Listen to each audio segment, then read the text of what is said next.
panelists for this panel to come and take their seats at the podium. Pen फिर गायब हो मैं देता हूँ ये पेन.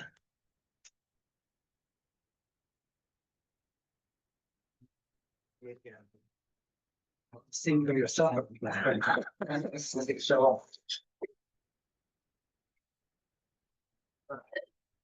Invite कीजिए किसी से. अच्छा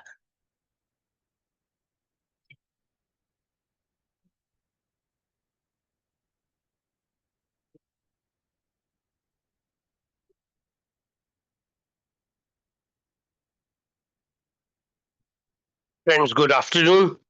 So, I've been assigned this responsibility, which I hope you would forgive me if I don't take it up very seriously, because this is the time I love to doze off. And if I doze off, please forgive me. Especially, I doze off in those papers which appeal to me, which I like most. They make me their sonorous presentation, makes me doze off, sleep. So if I sleep, you should be very happy. But if I don't sleep, means there is something wrong. Either I'm irritated or something happens if I don't sleep. So do forgive me if I sleep. But I'm sure that, I have to learn a great deal from my friend Rezavi Sahab, Nadeem Bhai. I have already learned from him for the last couple of decades. So I look forward listening to my friend. We have three presentations right now. First one, he hardly needs any introduction, except that we are very old friends. That should suffice. And he's going to talk about wellness in the Mughal world, health, hygiene, and healthcare. Health, hygiene, and healthcare. Professor Rezavi, yes, please.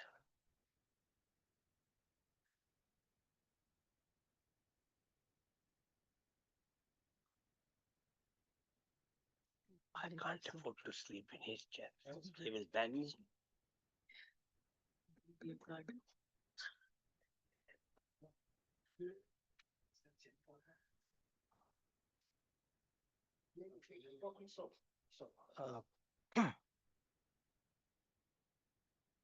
Professor Deepak Kumar,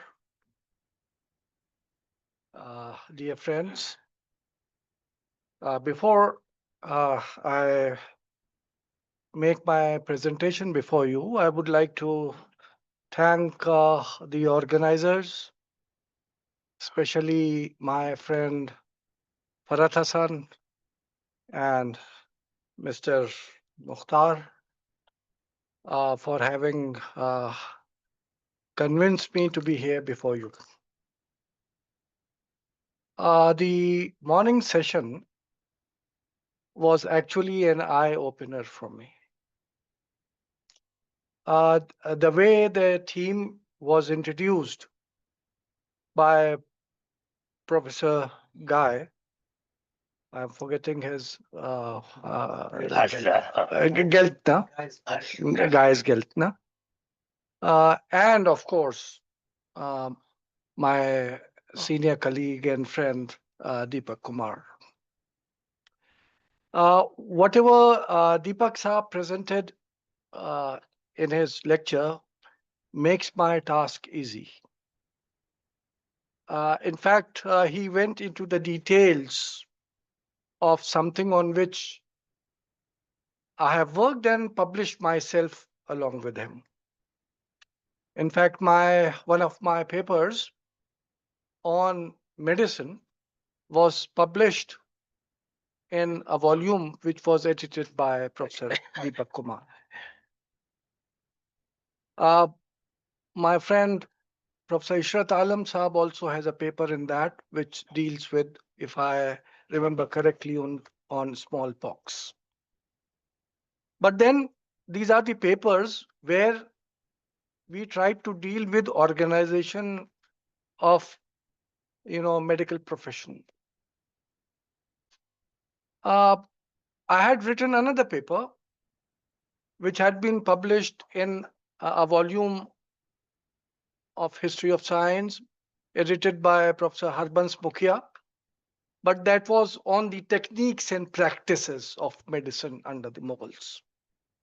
So when Farhad Saab came up with the idea that uh, we have to write on wellness under the Mughals, first I hesitated, but then I accepted the offer because I thought that it would be very easy for me to speak on that. But later on, I realized that it is not only medicine or the field of medicine, but there are many other things which have to be included, which have to be taken into account when we talk about health, hygiene, and healthcare as far as the Mughal Empire is concerned.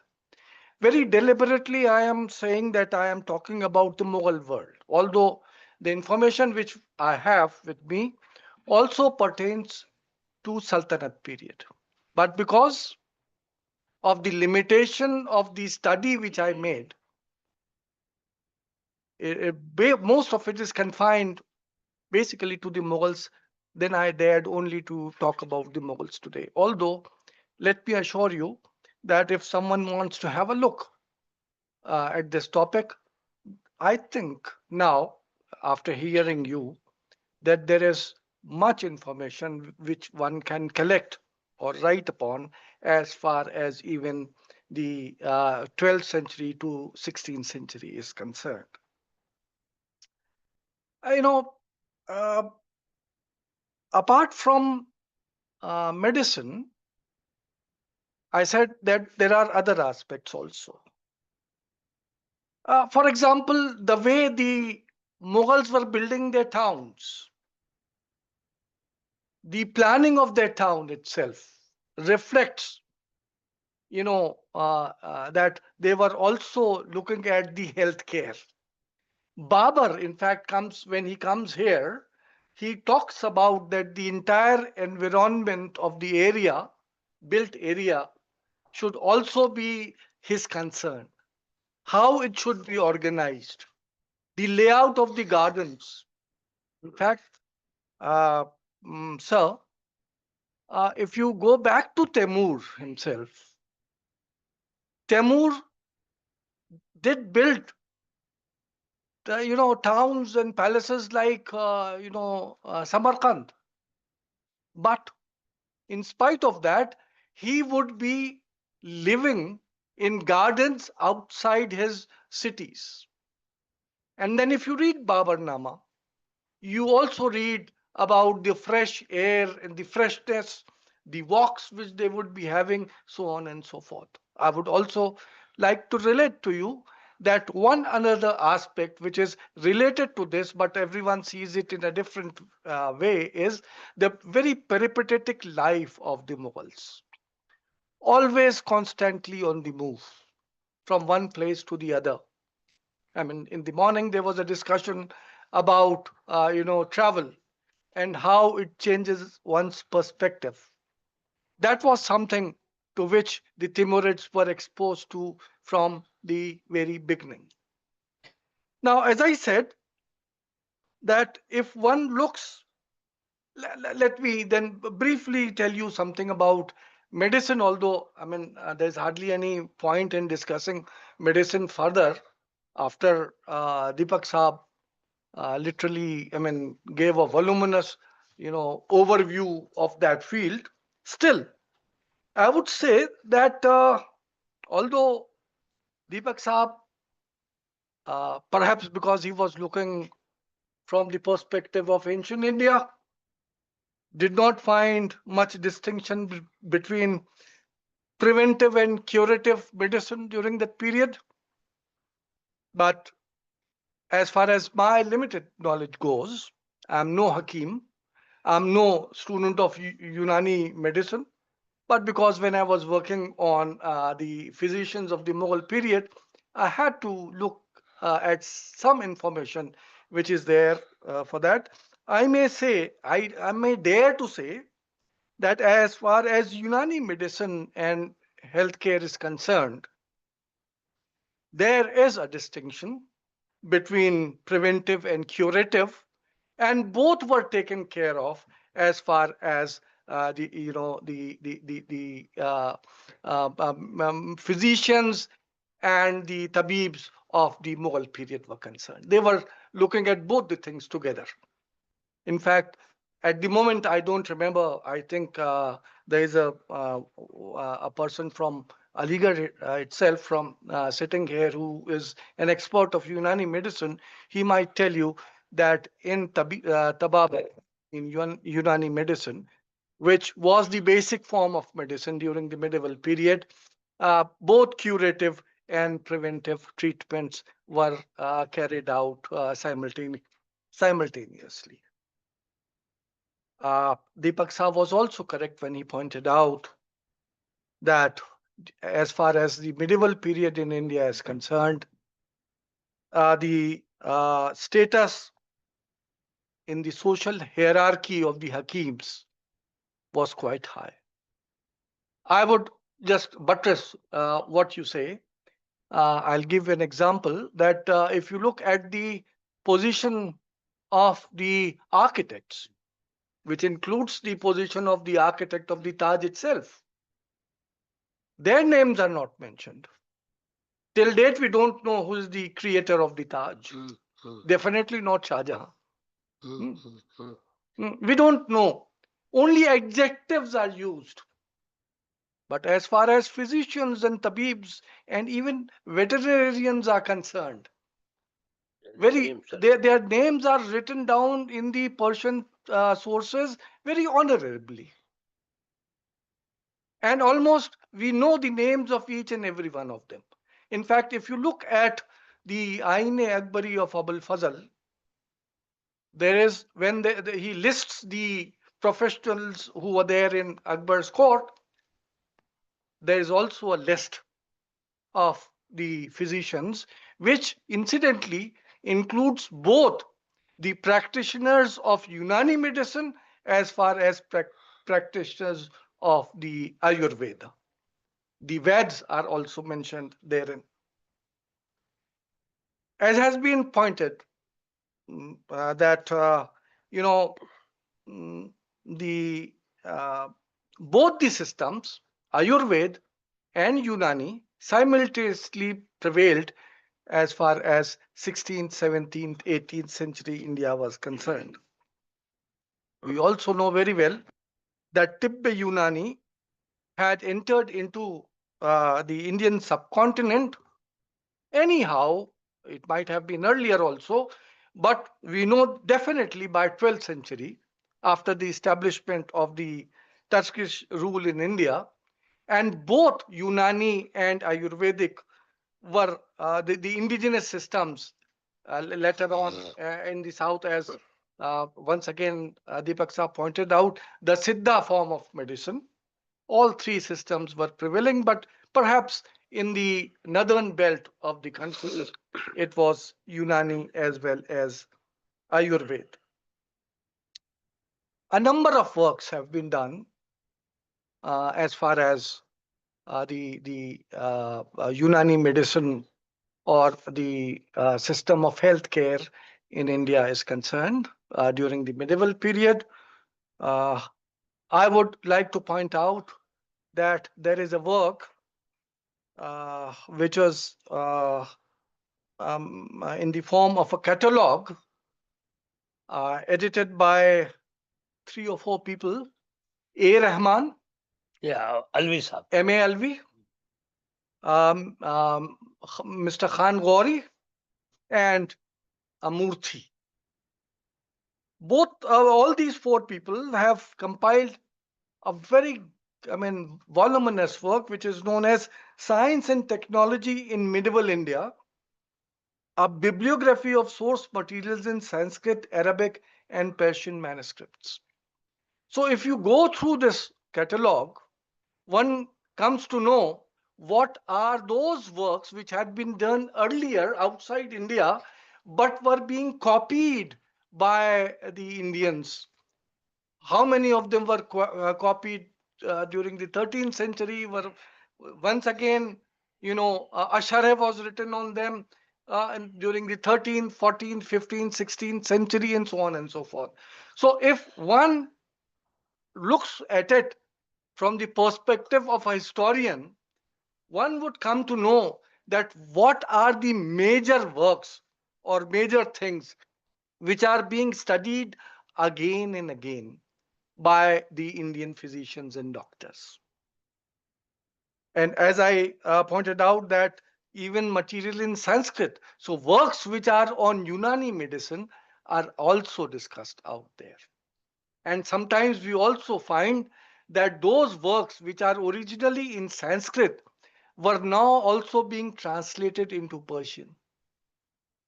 Meaning thereby, when we were talking about in the morning session, that there was an interaction between the Vedya and the Hakim. So it is very, very explicit when you look at those translations of how those Sanskrit, texts had been converted into Persian. There is another very important work which one of our friends, especially friend of Farhat Hassan, Seema Alvi, she has done Islam and Healing, Loss and Recovery of Indo-Muslim Medieval Practices, 1600 to 1900. I have certain reservations, Farhat knows it very well. When she talks about the medieval, it's basically 18th, 19th centuries.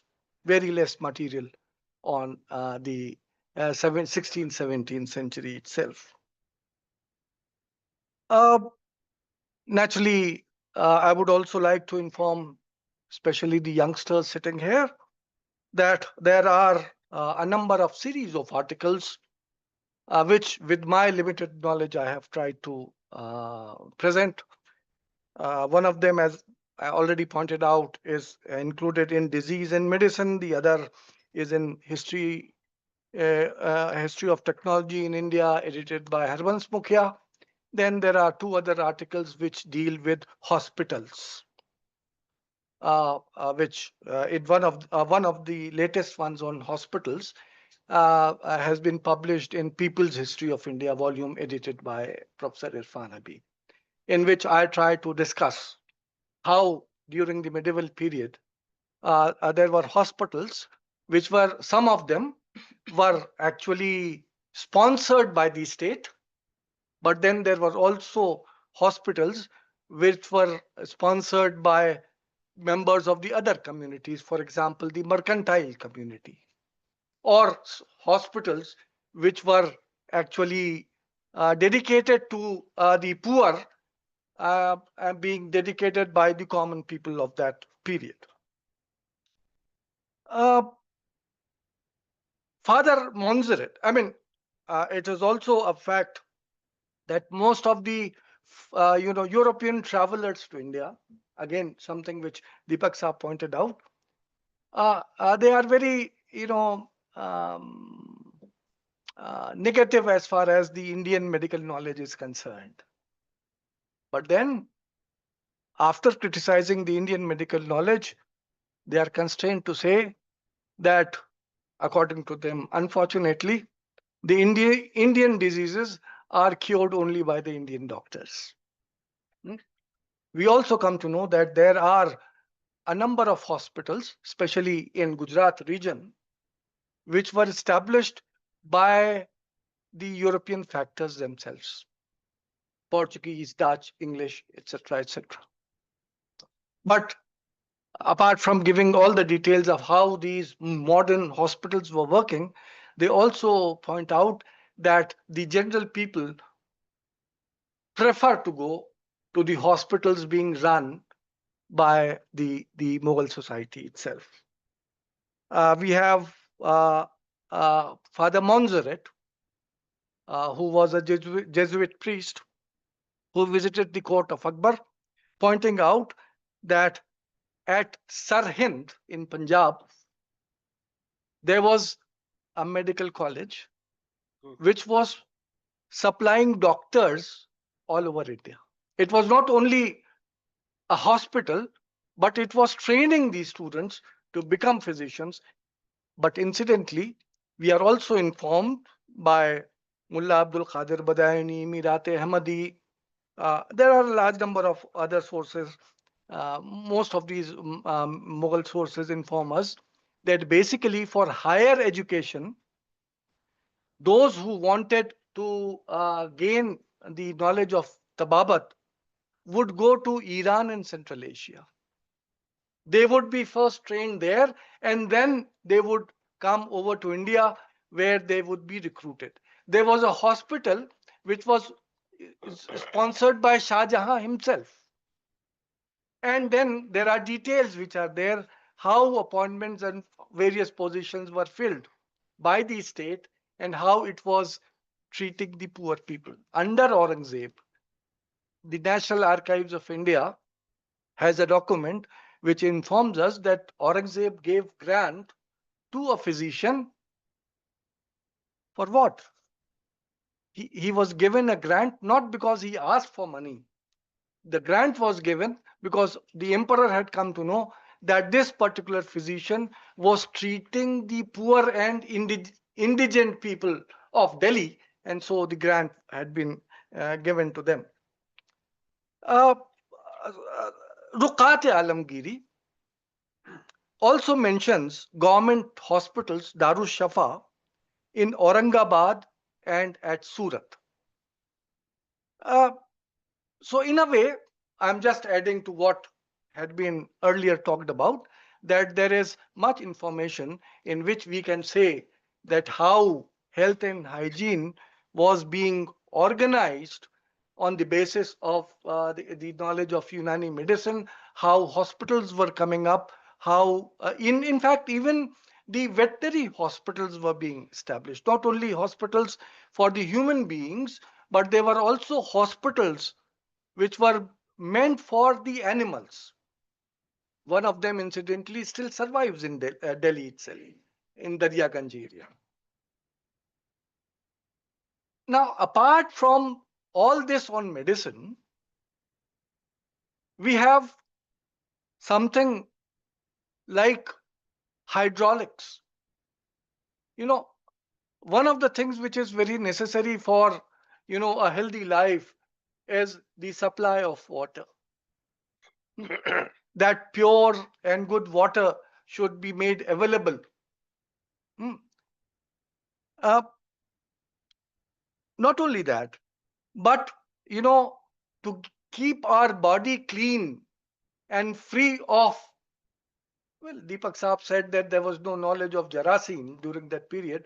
Naturally, in the modern sense of the term, there were no Jarasim, theory of Jarasim during that period. He's an expert, he must be knowing about it.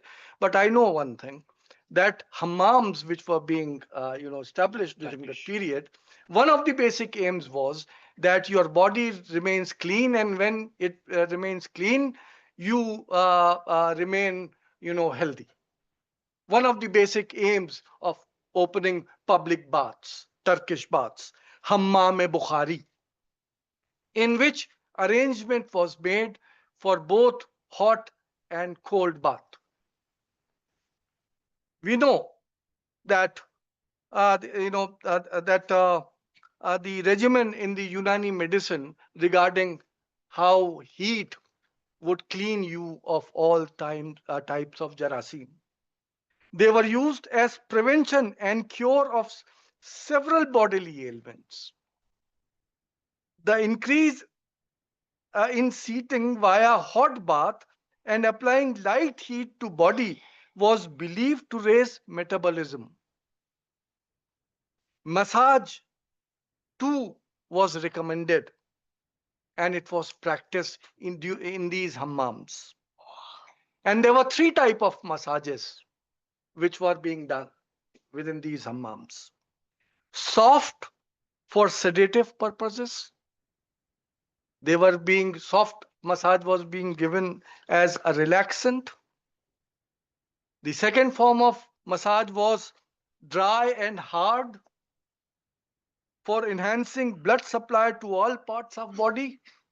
And thirdly, soft massage with oils, which relaxed muscles and softened the skin. I mean, before reading this information, I used to think that the massage parlors, which are opening all over India, especially in Kerala and other regions, is under the Angrezi influence. But it appears that this knowledge of massage, that it is going to provide you health and vigor, was something which is being mentioned by the medieval sources, which I was able to make a study. As far as other aspects of personal hygiene are concerned, sometimes even sports was indulged into, which was sports not only for pleasure, but for building up physique. It's very well mentioned. It's not only that one would love to play, but one would love to play because through that your physique would develop. And among such games, within inverted commas, special mention is made of chaugan, the horse polo, the horse riding itself, and kamarga hunt. Kamarga hunt was, a practice of hunting, which was recommended especially to the militia, to military men, that in times when there was peace, there was no war, how to maintain their health, they were sent for kamarga hunts, special hunts where the animal was encircled and it was hunted. Then I'm not going into the details of what a kamarga hunt was. I am just pointing out that even the help of sports was taken to maintain health and hygiene during that period. And then the toiletries. It is not only makeup, but in fact, there is mention of things like uptan. I'm talking about a book which was written in 1950s by a historian, long gone historian, Mr. Chopra. He has also contributed a number of articles in the Indian History Congress, where when he is dealing with how the women would,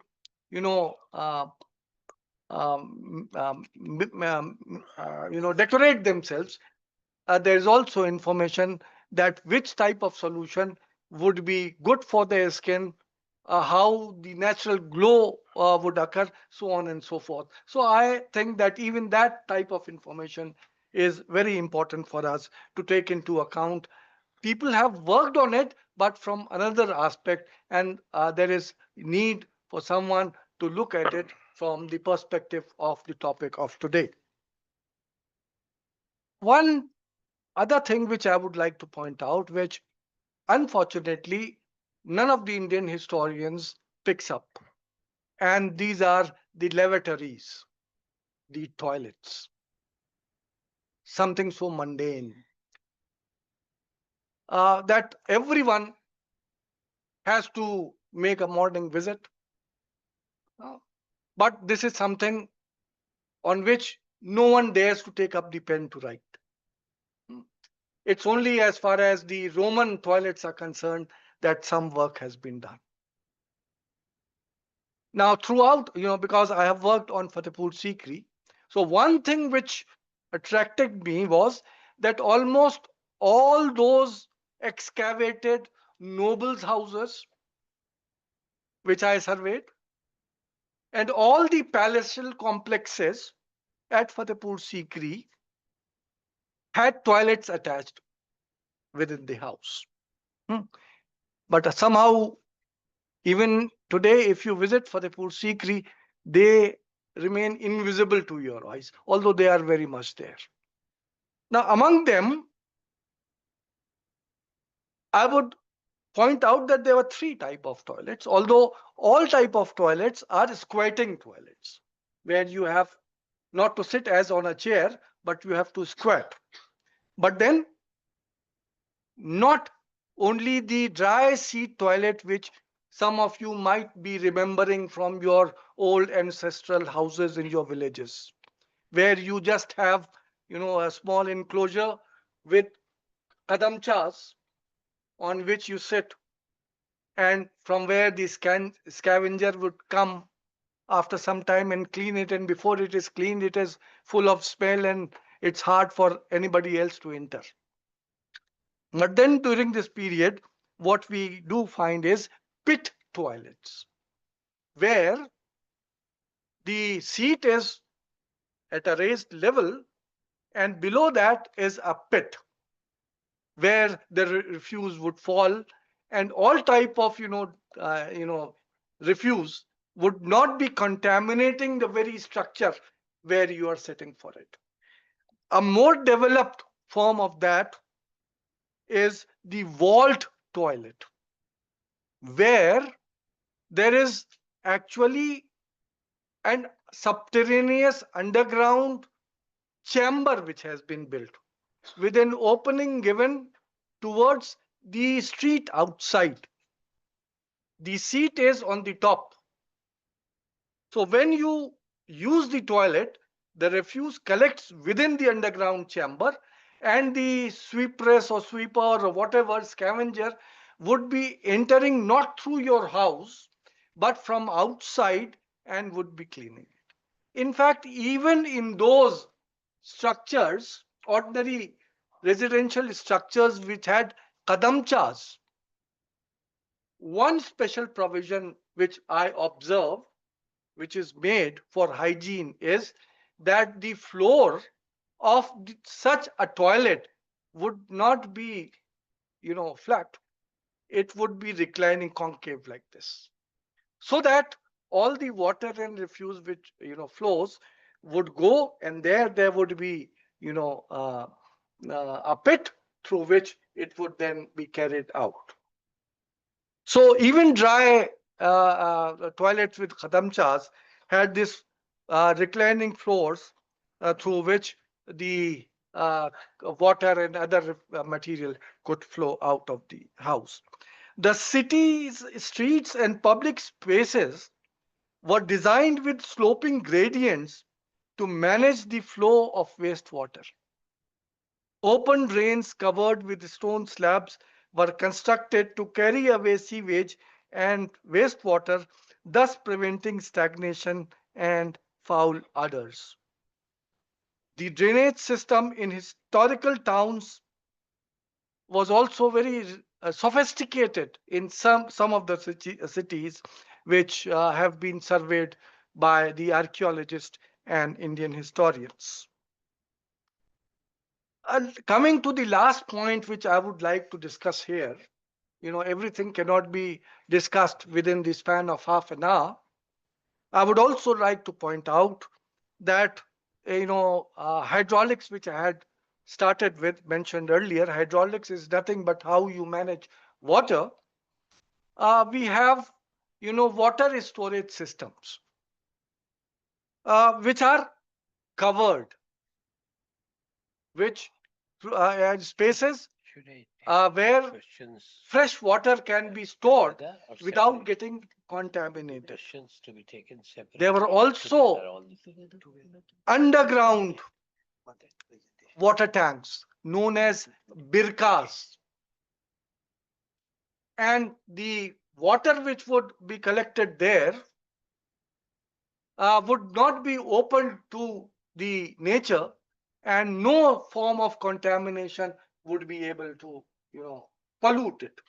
So this was, I think, one should remember that during the period of Jahangir, there was this epidemic in which this Yarkhan plague took place. And we know that as soon as plague occurred, Jahangir with all his retainers left Agra and went and took shelter at Fatehpur Sikri.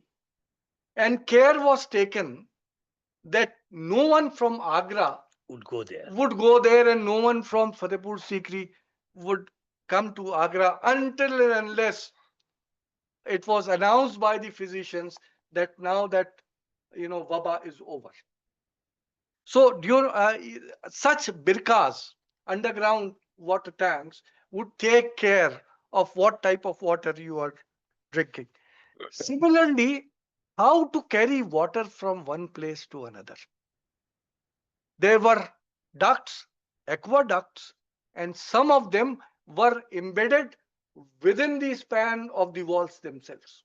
So in a way, just like underground water tanks, the water flowing water would be flowing covered from every side, so that from the well or the lake the water would be carried to the tank without being exposed to the Purity. yes. And then there is something which we generally believe, and that is my last point. Don't worry, I am ending.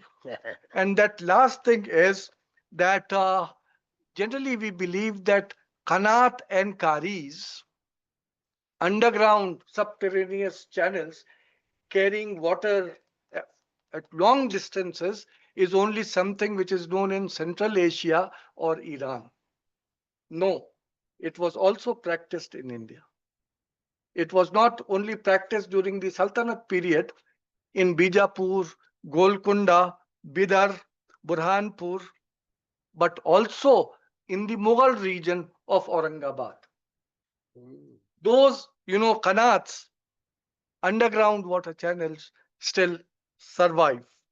How so? And also in the northwest area, Sindh, there also they do not survive at the moment, but we get references from our sources that even in these arid zones of the Thar and Multan, we do get these underground canals and carriages which would carry water from one place to the other without getting contaminated. In fact, I have personally seen the canals and carriages at Bidar, which I'm very happy to say that there are certain private organizations which are which have taken up renovation work, although the government of India is not helping them out, and day by day those very important kanat and karis of Bidar are disappearing. uh, the Bidar Kari system had three networks. Unfortunately, now only one of them remain. And Ghulam Yazdani, in fact, was one of the first who had written about them without connecting it with personal health and hygiene. There is much more, but thank you very much. Oh, thank you. Thank you very much. Very interesting discourse on on water and other practices of hygiene, which goes, I agree, with preventive practices. Water is not for prevention what it is. So I stand corrected that we had certain examples of. So we will come back to questions little later. Let me invite Professor Muhammad Sadiq Sahib to talk on bodily care in early Mughal India, Mughal court culture, healthy living in Ain-al Hayat. Shukriya. Greetings, everyone. My topic is bodily care in early Mughal court culture, healthy living in Ain-ul Hayat. My paper strives to explore health practice in the early Mughal court culture, in particular during the reign of the founder of the Mughal Empire, Babur, and his successor, Humayun. The Mughal court, as is well known, was marked by a cosmopolitan outlook and developed socio-cultural practices and knowledge systems from a rich amalgam of Persianate and Indic resources. Bodily care in the Mughal court was a refined blend of Persian, Hindustani, and Islamic traditions. Emperor and courtier prioritized health through regular bathing in lavish hammams, lavish hammam, massage with aromatic oils, and a diet rich in tender meats, fruits, nuts, and medicinal herbs like saffron and ginger. Physical fitness was maintained through horse riding, wrestling, archery, and polo, while spiritual practices including visiting Sufi shrines, charity, and prayers promoting mental well-being. Grooming with attention to hair care, perfumes, and henna was essential. Clothing was another aspect of bodily care. Fine fabrics like silk and brocade richly embroidered with gold and precious gems, were not just marker of social prestige, but also bodily health care. In the Mughal courts, the physician or hakim held a place of quiet reverence, blending medicine with mysticism, steeped in the wisdom of Tibbe Yunani and acquiring Ayurveda knowledge. They crafted delicate remedies from fragrant herbs and rare spices, balancing the humor of the body for the royal families, ensuring holistic care for both body and mind. Their presence was not merely a medicinal but symbolic.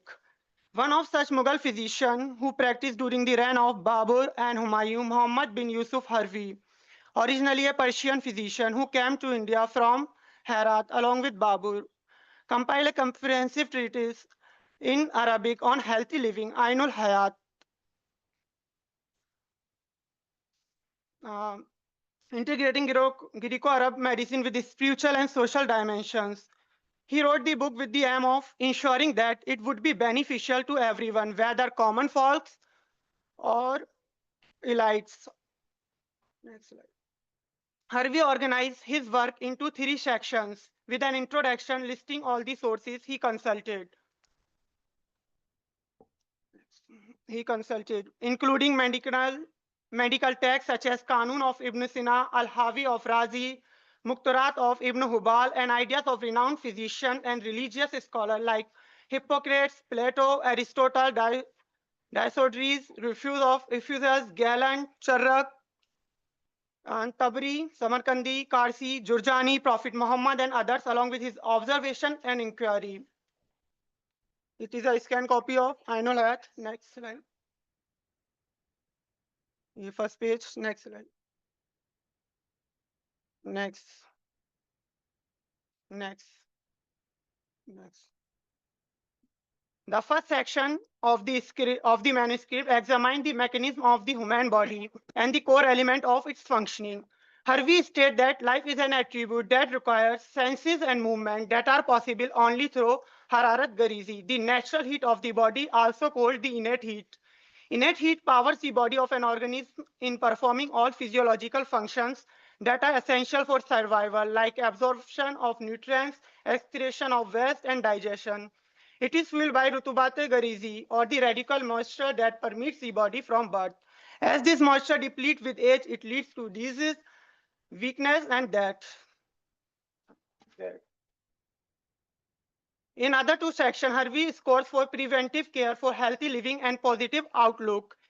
His advice was focused on six key factors: climate, food and drink, evacuation of waste, retention of nutrients, sleep and wakefulness, movement and rest, and the engagement of the mind. Harvey viewed degradation of health as a disease stemming from the decline of innate heat and radical moisture. To counter this, he advocated for natural remedies, foods, and habits that strengthen innate heat and provide supplemental moisture while rejecting regimen that weaken the body or accelerate aging. Habits and lifestyle. Harvey stresses maintaining balance in all aspects of life is essential, as excess in anything can harm health. Overeating, starvation, consuming abnormal food, or frequent intake of market food, tamul, souk, and poor meal timing can weaken the body and disrupt digestion and lead to illness. Drinking water excessively on an empty stomach or immediately after bathing, exercise, coitus, eating especially fruit and sweets are not good for health. And Harvey warned us again consuming excessive hot and oily or burnt foods. Foods, okay. And he strictly warns again consuming leftover of a patient's seasonal dietary adjustment are advised with warm food for winter and cool food for summer. And prolonged or empty stomach bath depletes the moisture and should be avoided. Staying in the hammam for a long time may waste diversion to weak organs, nerve injury, and loss of innate heat, and reduce sexual urge and appetite and a disciplined routine and moderate eating, proper hydration, and proper sleeping, preferably on barley husk, support health and well-being. Drugs and tonics. Harvey prescribed 88 simple drugs, including a variety of herb species and root that are readily available in the home, like clove, fennel seed, cardamom, saffron, bay leaf, ginger, and garlic, along with 10 compound medications like Anosh Daru, Julab, Julabin, Khambrgalia, Faludaz, and Musallas for various health issues. The interesting thing is that he prescribed young pigeon meat for a specific ailment like kidney atrophy, a remedy not found in other texts. Additionally, he recommended living near pigeons and inhaling their breath and order as a treatment for paralysis and smallpox. Disease and treatment. Poisons, whether inhaled or ingested, disturb the innate heat, leading to illness or death. Referring to Ibn Sina, he advises avoiding certain food like sour, salty, or sweet one if poisoning is suspected, as they can mark symptoms.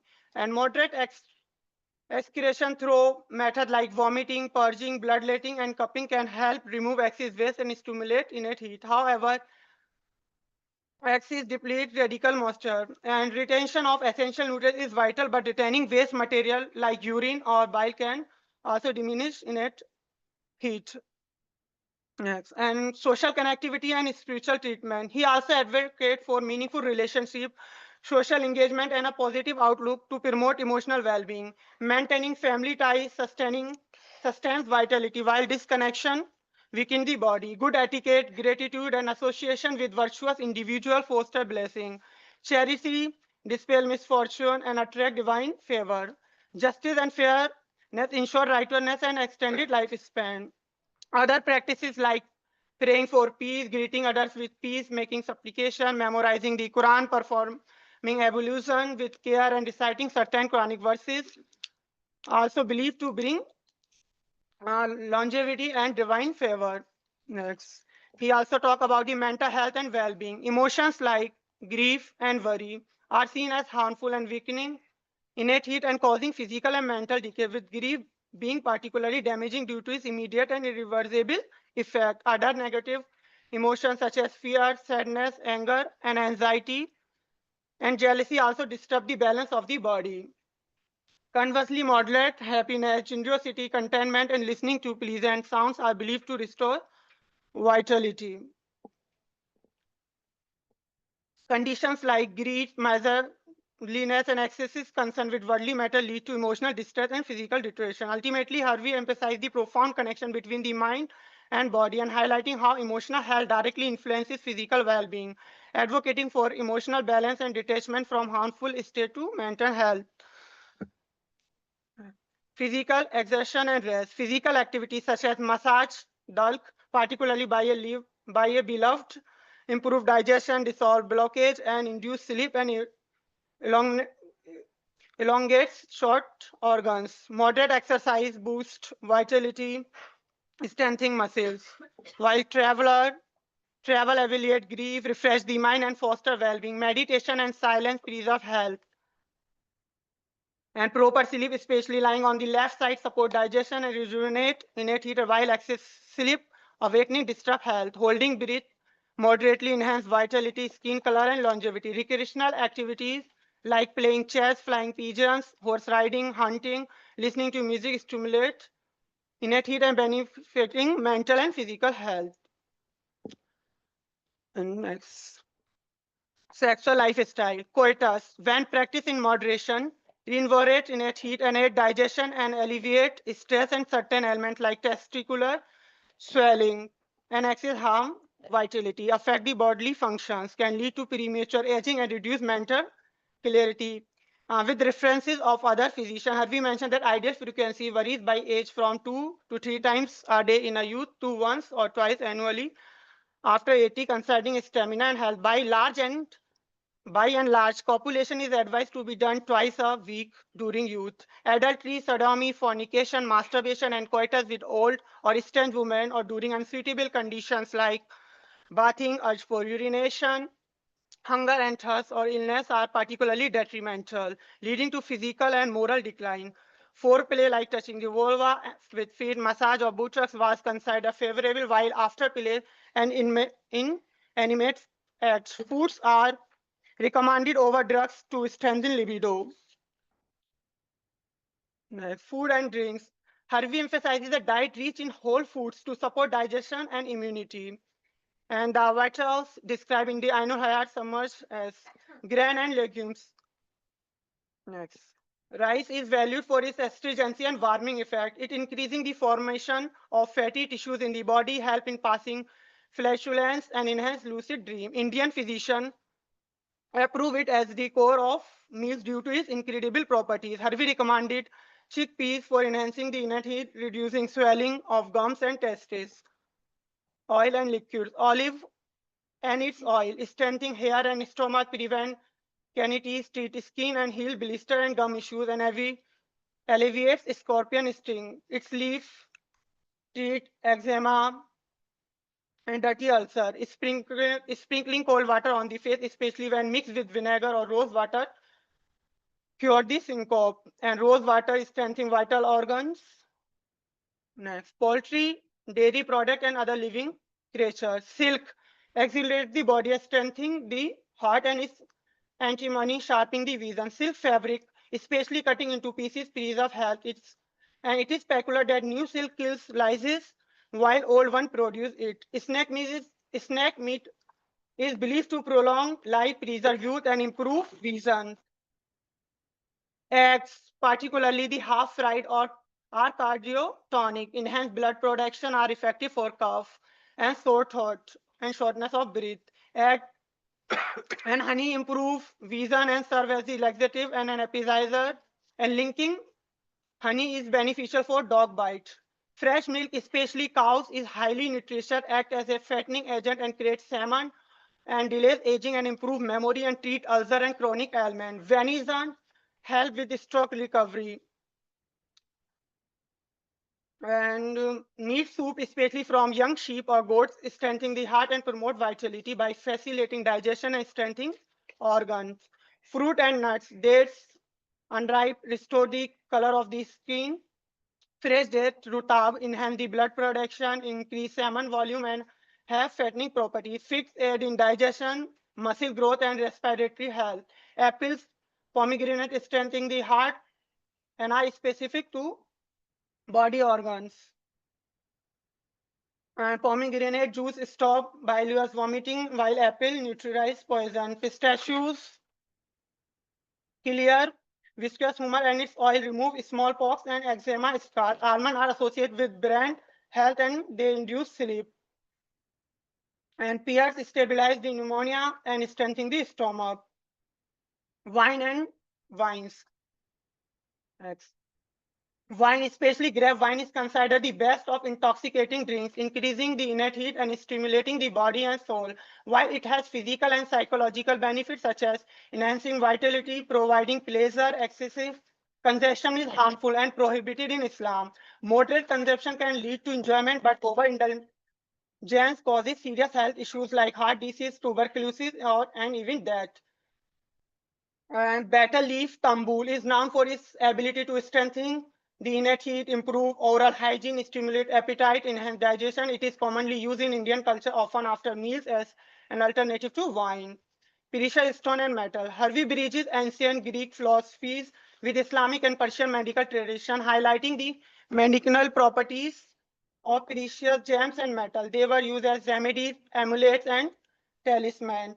For instance, ruby is believed to innervate the heart and protect against epilepsy. And pearls balance the humor, garnet enhance the innate heat and improve skin tone and prevent nightmares. Lapis Sadiq lazuli. Saab, 2-3 minutes. Okay, bas, I'm going. And environmental decline. Moderate climate, neither so cold or lead to shivering, not so hot, causing sweating, support digestion. Rainwater is considered to have health benefits. Who's the author of this text? I don't know. Living at high altitude where air is clean and cold is deemed to enhance physical strength. कब का है ये? ये तो है 17th century. Fresh and gentle air improve mood just like good perfume and aromatic food gives pleasure to the soul. Poor air quality such as polluted or stinky wind due to the vapors and smoke lead to respiratory issues. Residing in houses with dark walls or poor ventilation contribute to disease, while bright and well ventilated and warm homes are more conducive to health. So he did mention that we said it very quickly. So we- Harvey emphasized Yes, yes. खराबी Okay, yes, sir.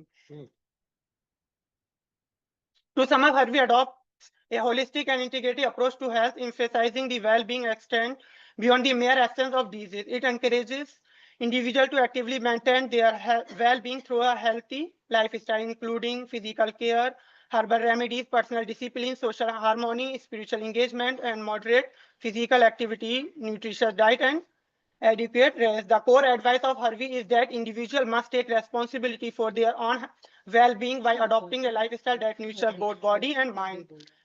While physician and medicine play an essential role in disease management, true health, as he suggests, is rooted in mental stability, discipline, living, social responsibility, and emotional balance alongside physical fitness. And this holistic perspective equals the timeless wisdom. We are what we eat and we become what we do. Thank you. Thank you very much. Sir, who's the author of this text? And what is the period? The period is 1535. 1535. Okay. 1535. Oh Yeah, my God. Babar. Babar. Yeah, who's the author? Sorry, Muhammad Yusuf bin Harfi. Harafi. Harafi. Biawi. Okay, Harafi. Okay, sure.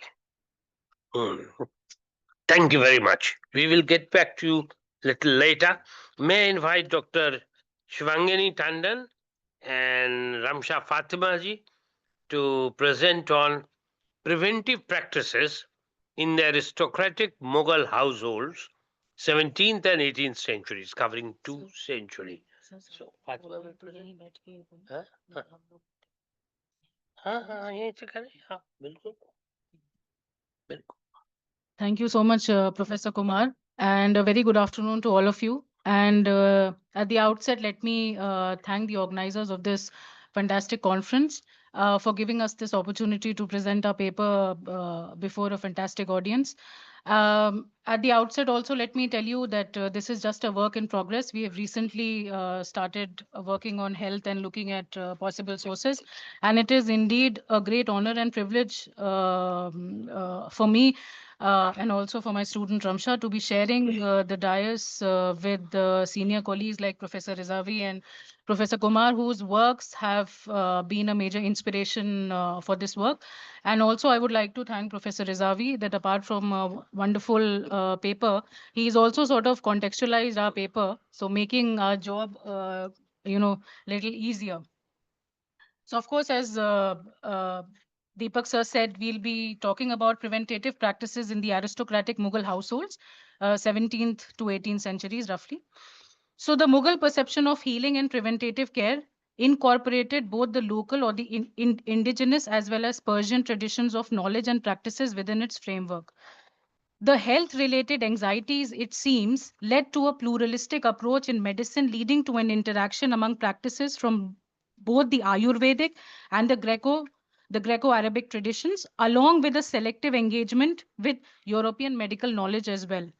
Now, reflecting the anxieties concerning health, the 17th to 18th centuries saw an extensive proliferation of medical texts in the Indo-Persianate world. There are also interesting references to preventative practices for ensuring good health and a balanced lifestyle in the Persian court chronicles, the Persian biographies, vernacular sources, and in the foreign travelers' accounts. Now, apart from the medicines and the herbal treatment, the contemporary sources also emphasize the role of air, food, water, bodily movement, clothes, music, and personal hygiene in maintaining the well-being of an individual. This has already been reiterated in the papers in the beginning. Now, our paper seeks to explore the role of preventative practices in the Mughal households, which were the politico-cultural extensions of the Mughal court and replicated the notion of power as well as the different practices followed at the Mughal imperial center. We argue that the health practices in these aristocratic households were sort of entangled also with the norms of civility and comportment, as also with social and perceptions of a morally ethical life. Now, the two classical Indian medical systems, again about which has been talked about in great detail, were the Ayurveda and the Tibbi, along with the local healing and preventative practices. Herbs played an important role, but so did chants, mantras, incense, and rituals. Now, our paper argues that the Mughal nobles were not only efficient administrators, but some of them were also well well sort of accomplished in the field of medicine, who not only wrote medical treatises but were also well versed in multiple preventative practices.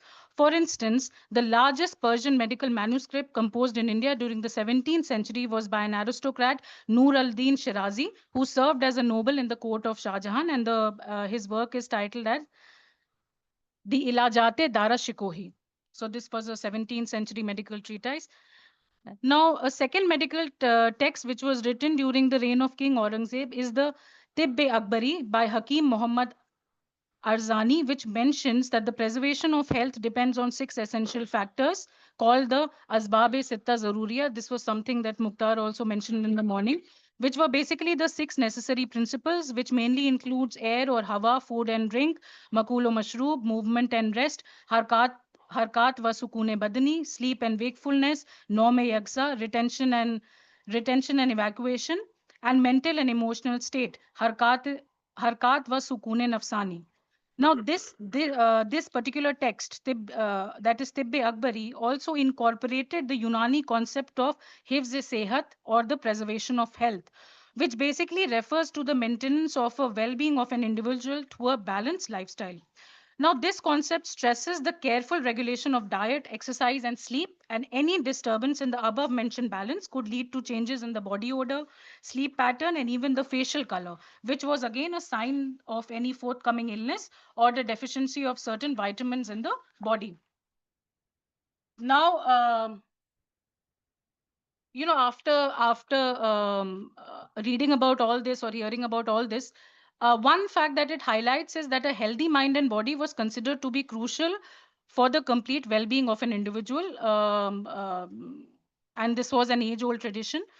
So the medical texts of this period therefore stressed upon the generally accepted norms of well-being, which was achieved through healthy food habits, cleanliness, sanitation, hygiene, and the environment. However, the sources of the period also talk about amulets, magic, charity, or satka, olfactory therapies, and also music being employed as preventative practices. A study of all these mentioned preventative practices basically form the core of this paper, and it will be discussed in detail. Now, during the Mughal period, as we've been hearing since morning, one witnesses numerous sources mentioning the medical techniques, a list of noted physicians of the age, as well as multiple hospitals or the Darul Shifa being patronized by the state. And also Professor Rezavi mentioned also by the general Mughal society and the Mughal nobility as well. Now, Ramsha will talk about some of the sources of the period that mention certain preventative practices which were specifically related to the right food consumption.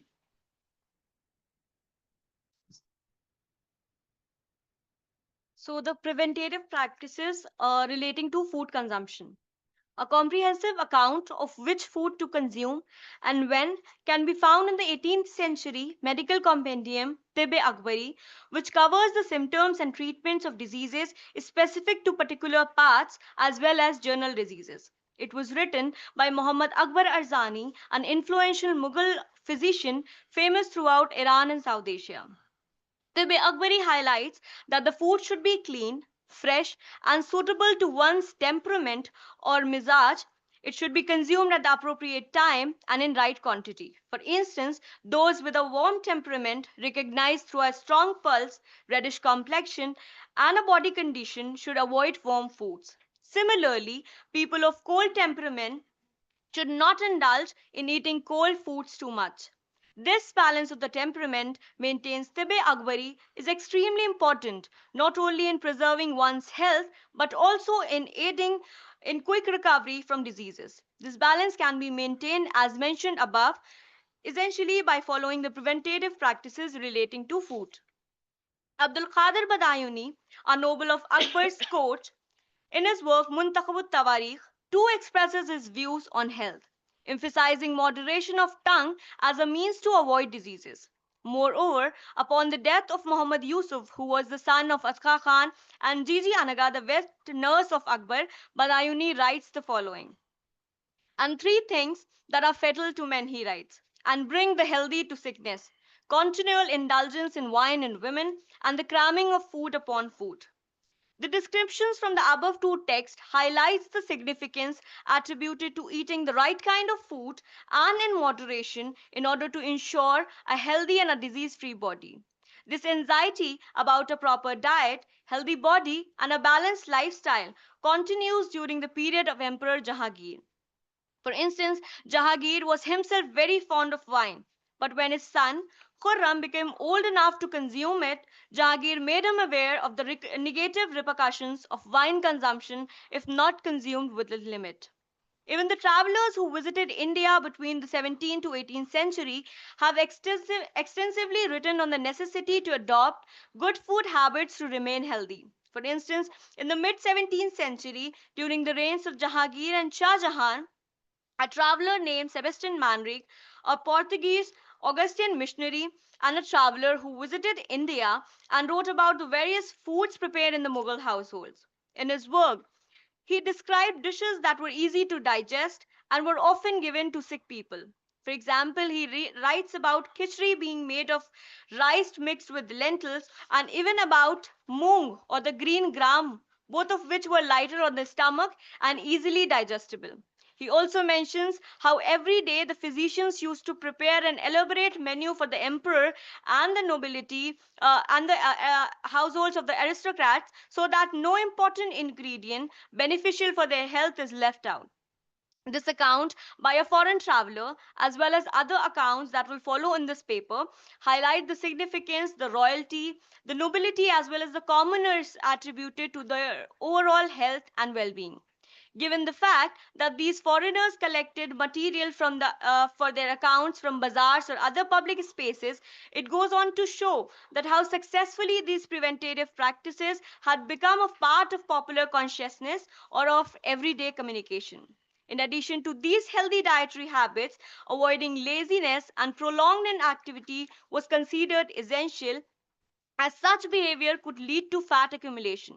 Therefore, physical activity was encouraged. Likewise, proper sleep was considered vital and needed to be taken at the right time and in suitable amounts, as insufficient sleep was known to interfere with the digestion. Okay, now moving further ahead, we would like to make the point that these preventative practices followed in the Mughal aristocratic households were not just about consuming the right kind of diet, but in fact, it was a combination of taste, smell, and sound. So, apart from food consumption, habits like regular bathing, wearing clean clothes, and using perfumes were sort of encouraged, not only as a matter of personal hygiene, but also as a way to prevent certain kind of illnesses. Cleanliness was considered essential, valued for both its medical benefits as well as spiritual significance. And this principle continued to hold importance within the Mughal aristocratic households. Now, great importance was placed on ensuring that homes had access to fresh air, shaded spaces, gardens, proper ventilation, and so on. And they were kept clean, often with the use of fragrances to prevent foul smells and stagnant air. The Tibbe Akbari, about which we mentioned in the beginning, too emphasizes that living spaces should be clean, well ventilated, exposed to sunlight to prevent excess dampness, which could contaminate the air and lead to various kinds of illnesses. Now, in the Mughal medical tradition of the court and the extended household, the role of scents or the athars played an important role, not only as a part of physical and therapeutic healing, but also spiritual healing.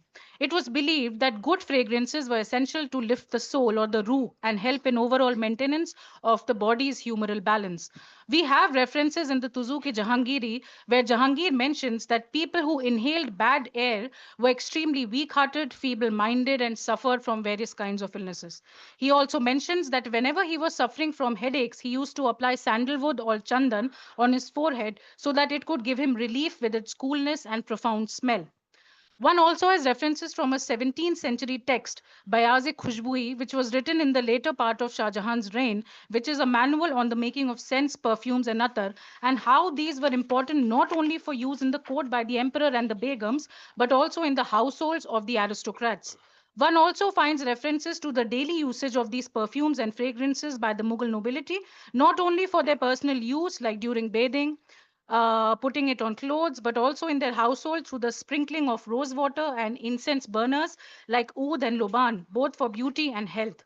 We also have miniature paintings from the period depicting the attendants of the nobles carrying an Itradan or the perfume cabinet in their hands. Similarly, we have several paintings surviving from the Mughal period with depiction of rose water sprinklers or the gulab dan, which connote both aesthetic and health dimension.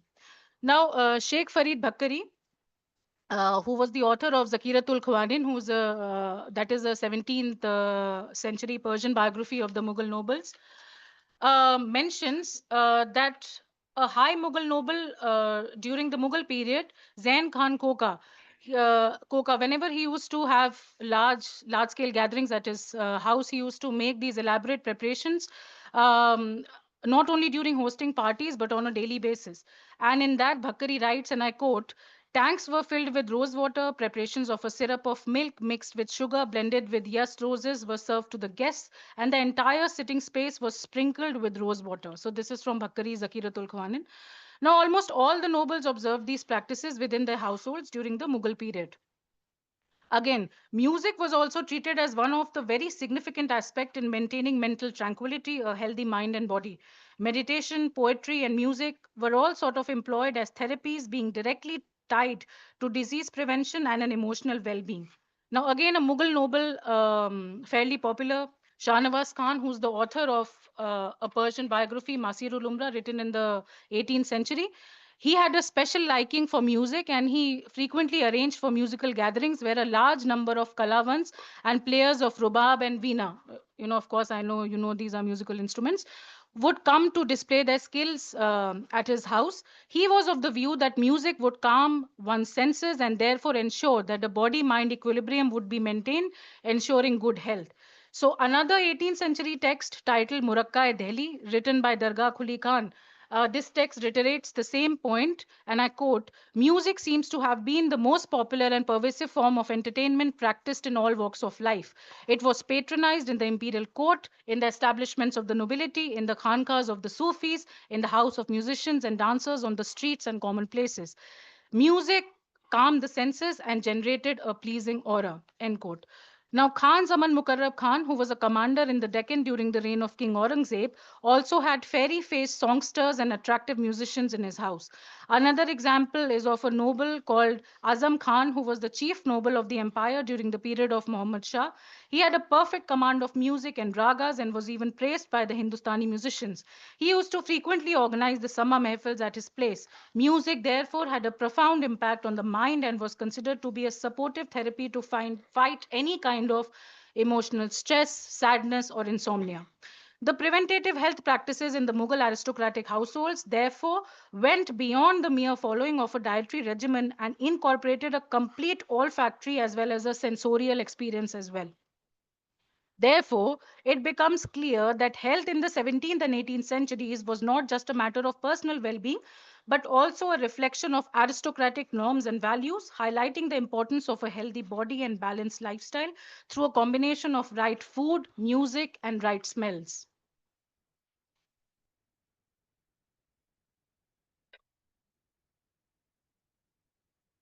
Ensuring a healthy body through amulets, spiritual invocations, and magic. An interesting and a unique aspect related to health in the Mughal period was its deep rooted connection with the spiritual protection and healing, which was reflected in the frequent use of taweez or amulets bearing Quranic verses. In the sources written during the Mughal period, these objects were not only viewed as a part of the therapeutic practices of the period, but also as safeguards against the evil eye, that is, nazar, and illnesses. For instance, in his work, Najatul Rashid, Abdul Qadir Badayuni outlines a code of ethics for physicians that categorically condemns the invocation of any supernatural forces to treat any diseases. However, the final two lines of his text highlights a prevailing belief in the spiritual realm, along with his own acknowledgement of some divine influence in matters of health and healing. He writes, and I quote, but in regard to counsel on matters that pertain to the practice of medicine, these are described in the books of godly physician, that is, Hukumai Ilahi. A recital of these doesn't fall within the province of the expounders of ethics, and he is the curer of disease, and he is himself free of diseases. Quoted from the Holy Quran. There are also numerous prescriptions given to cure headaches prescribed by the Hakims and Tabibs of the period. However, apart from these, the recitation of verses or invocations, that is, dua from the Holy Quran, was also prescribed. For instance, as a part of this process of spiritual healing, it was required to recite the following dua in both the ears of the patient. Sheikh Dawood Rumi has prayed for you. He was a Sufi mystic. One finds many such other references to divine and spiritual intervention in curing diseases in the sources of the period. For instance, Masir Alamgiri mentions one such incident where when Muhammad Azam Shah, the third son of Aurangzeb, got cured of his illness, and he attributed this to being a divine miracle apart from the Hakim's prescribed medication. The prince was of the following opinion. And one day, when the disease was very violent and all were full of despair, and I thought my body would burst, suddenly a radiant figure appeared to me when I was between sleeping and waking and said, Hearty repent and you will be cured. After this incident, it was claimed by Abdul Rahman, a popular dervish of that time, that he had given the dust from his tomb to the prince, because of which the prince got cured. The festivals like Urs and its celebrations were also organized on a grand and a lavish scale by the Mughal nobility. During such festivities, the nobles, along with the common people, used to gather in large numbers to have a ziyarat of the dargah, for they believed that their most chronic ailments would be cured by doing this. Even in times of stress, they used to visit the shrines of the Sufi saints, seeking help and guidance as well as for the fulfillment of their wishes. Another significant preventative practice during the Mughal period was sorcery, which was a part of the treatment meted out to the patients much before any traditional care was given by the doctors. The sorcerers, like the physicians of the period, played an important role in serving the common people. This used spells and magic to cure ailments which were considered to be difficult in getting cured by the traditional medicine, thus creating an inexpressible bond with the people in the Mughal society. Even the accounts of the foreign travelers like Manucci provide elaborate details about the practice of sorcery being carried out in the Mughal period. Even though sorcery and magic was not patronized by the Mughal state, they were surely acceptable forms of treating the sick and were quite frequently practiced by the Mughal nobility as well. For example, Amanat Khan, who was a governor of Lahore and served in the Mughal court during the reign of Aurangzeb, favored the employment of sorcerers more than the physicians. We have another example of Danishmand Khan, who served in the court of both Shah Jahan and Aurangzeb, and he had in his service Francois Bernier, who earlier served as a physician to Dara Shikoh. Okay.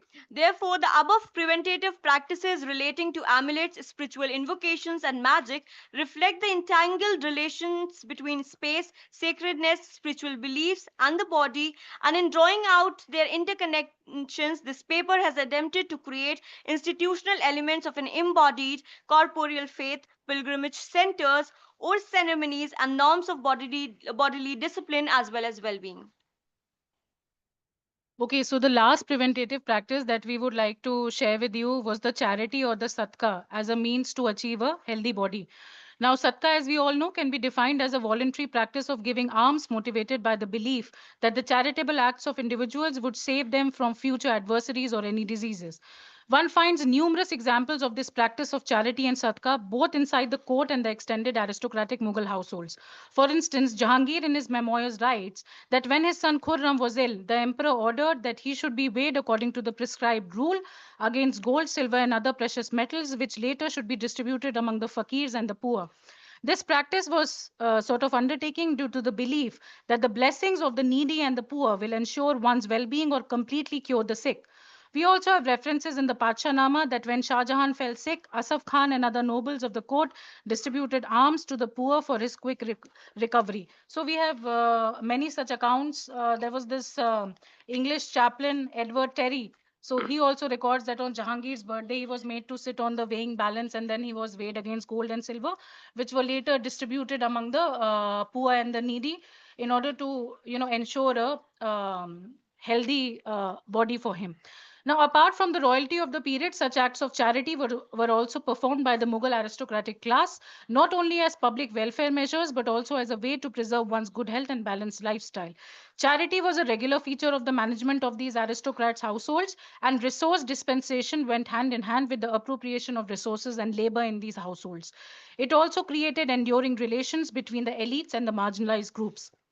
Now, the Mughals preferred individualized forms of charity over institutionalized ones. Many of these charities, in the form of gift exchanges, established hierarchical relations between the elites on the one hand and the servants and the slaves of the households on the other. Now, Sheikh Farid Bhakkari in Zakiratul Khawanin mentions to us that Murtaza Khan Sheikh Farid Bukhari routinely distributed tunics, blankets, etc. when he rode to the royal court. He is also reported to have given away cash stipends to the ulema, mashayikh, and other needy people. He also used to give fixed allowances daily to monastic people, to the pious, the needy people, as well as to the widows, along with giving fixed allowances to those who were in his service. And there was another noble, Mir Abdul Qasim in Sindh, who used to cover forest trees with cloth and release herds of cows, buffaloes, and horses to be freely taken for their use by common people. Now, Ramdas Kachwaha was another noble who would give away a lot of money to the community of charans, bards, and courtesans and other needy people every year. The above examples make it amply clear that charitable activities were a regular feature of the Mughal aristocratic households, wherein the nobles performing them were ensured of a good health. These acts of charity were also provided an opportunity to the subordinate sections to become a part of the Mughal elite normative structure and framework of values, thereby sharing a common concern for a healthy lifestyle and a disease-free body.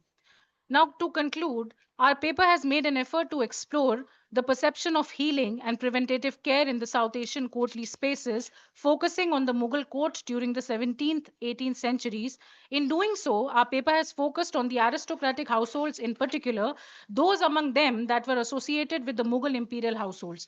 Now, these aristocratic households were politico cultural extensions of the court and imbibed, replicated, and not infrequently modified imperial cultural practices, including those that were associated with health and bodily care.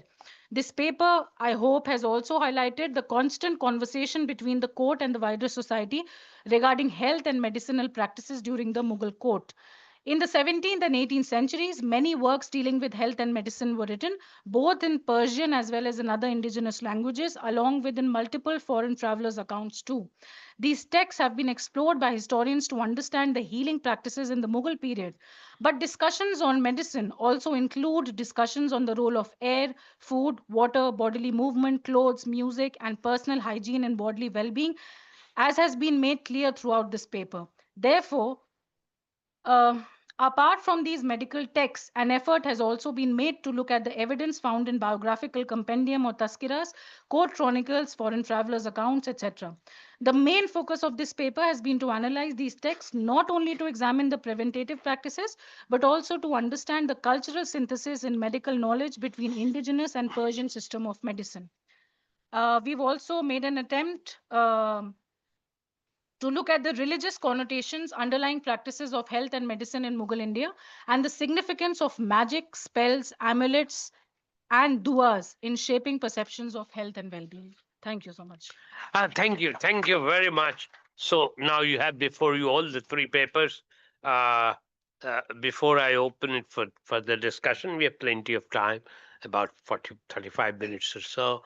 I would only like to say that they are based on primary data, and especially the one delivered by Nadeem Bhai, Professor Nadeem Sahib is very interesting because I stand corrected that this emphasis on water, this emphasis on hammam is truly preventive. I'm reminded of one person called Deen Muhammad in late 18th century. Probably he left Patna on a East India Company ship as a khalasi, reached Cork in Ireland, and he was the first NRI to marry a European woman, and he started a food business which didn't pick up those days. Now tikka masala rules England. Then he shifted to Brighton, declared himself a shampooing surgeon, and set up a hammam with Turkish towels and oil from South India, coconut oil, etc. Became very popular. Even the royal household people started visiting him. I've seen some of the photographs. I visited his place in Brighton, and unfortunately, some time ago, it was blown up. There was a bomb when Margaret Thatcher was holding a meeting of Conservative Party. The same hotel, the same place. So Dean Muhammad probably had the so this is one, and I enjoyed listening to you, sir. This is one text which you have gone deeper into it, and you have talked about other texts and the different senses which had to be catered to ensure well-being, health, etc. One thing that comes to me in all these three papers are probably they deal more with aristocracy. You claim that it, the ordinary people are, but the ordinary people don't figure. You will have to go deeper. You have to tell me with the help of other sources, not Persian, maybe other sources or folklore or folk songs. How did it impact the ordinary people? And we will have to find out that some of these probably charms worked more than music for the poorer. For the poorer. And we need to also find out how did the ordinary physicians, not only street, but the mohalla physicians, the people, those who cater to them. Another thing is all the texts emphasize air quality, ventilation, sun, but didn't it interfere with the Parda system?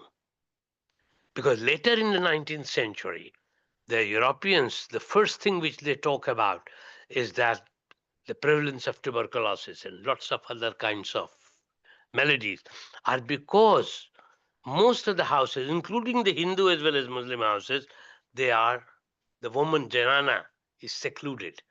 Janana suffers more because there is no fresh air, there is no sunlight. So I don't know. The period is almost different by a century or so, 2 centuries or so. But you need to find out how the Parda system interfere with this, with the system. It's good to prescribe, but in practice, what will this do? So thank you very much with these. Please, questions. Yeah, questions. Please do. Yes, ma'am. Papers. I have a couple of generic questions which anybody can address and certain which are specific to some of the papers. I'll start with Sadiq's paper. So the text that you described is very generic. It is exactly what you would find in any Unani text, right? Especially, I mean, all the list of ingredients that you were giving, some of them are not even South Asian. For example, myrtle, olive oil, and you find them in Qanun. You find them in Ibn Sina's Qanun. So my point is it just a translation of existing tradition? Or does he also make certain changes which spoke specifically to a South Asian context? Is it a text with just aristocratic value in that sense? Because Ibn Sina was well renowned, so you're reproducing his knowledge for the emperor and presenting it as a gift? Or was it a practical treatise which could be employed to a South Asian context? Second question is for all, and it's a very generic question which I've been thinking about through my work is, of course, there are these voluminous medical manuals and encyclopedias, but why do we also not think about the question of tacit knowledge or knowledge which is gained through experience and not necessarily rooted in text or goes back to text, which is orally transmitted or something that you gain over generations? Because till now, the way we've looked at early modern medical practices in South Asia has just been through the lens of textual traditions. So, can we think about this category of tacit knowledge or knowledge through experience and practice? And in your work, you mentioned Ayurveda, you mentioned Unani, and then you constantly were talking about a category of local and indigenous medical systems. So I would just want you to qualify what do you mean by that? And it's very interesting that you mentioned vitamins in your paper. Again, is there an equivalent in the Persian context, or is it something that we are imposing from modern context to our text, and the text don't really talk about vitamins? Um, I had a couple of more, but I think for now. We have got three. We can stick to this, then we will find more questions. Together? I think let's answer these and then we have the other lot. Okay. Abhi, we take these three. Let us first take these and answer and then. If sure, Megan, can you hear us? Megan. Yeah. Can you please ask? Proceed with. Please. I didn't have my hand up. Oh, I'm sorry. There must be some confusion. I know. Sorry, I'm checking other people online just to see if someone else has got their hand up, but I don't see a question online. So you can go ahead Okay. with the room. Okay. Thank you. Thank you for such an enlightening session. I have just a couple of questions one to Mohammad Sadiq and one to Professor Nadeem. I was just wondering in the text that you have, I mean, I should tell you beforehand that this is a new thing for me in the sense that I'm not rooted into medieval Indian history. I was just wondering the absence of opium in the text that you mentioned, because opium was one of the commodities that the Mughals actually prescribed for themselves also and for the other sections of the ruling elite. And in fact, till the time Jahangir was there, opium was one of the most important kind of commodity for the Mughal aristocracy. So I was just wondering whether in the text itself there is no reference to opium, or have you not been able to look at it? And are there any contemporary texts that actually talk about opium and try to point out this gap in the text that you have mentioned? And to Professor Nadeem, I had just one query. You mentioned about the public sphere in the context of hammams and all, and then you made a reference to to Mr. Chopra's article on the Upton and all, and how women were being in the context of toiletries. But I was just wondering because in the Roman context, this is very well recorded that there were different timings or different areas for women and for the male. So I was just wondering whether this is a male dominated public sphere that you are referring to, or do females are also part of it?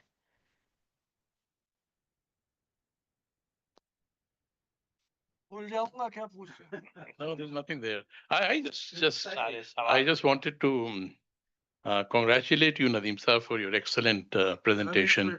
It was so good that Deepak Kumar was sleeping all through it. I kept singing my. Yeah, I could see that. I could see the intoxicated enjoyment that you were deriving from his presentation.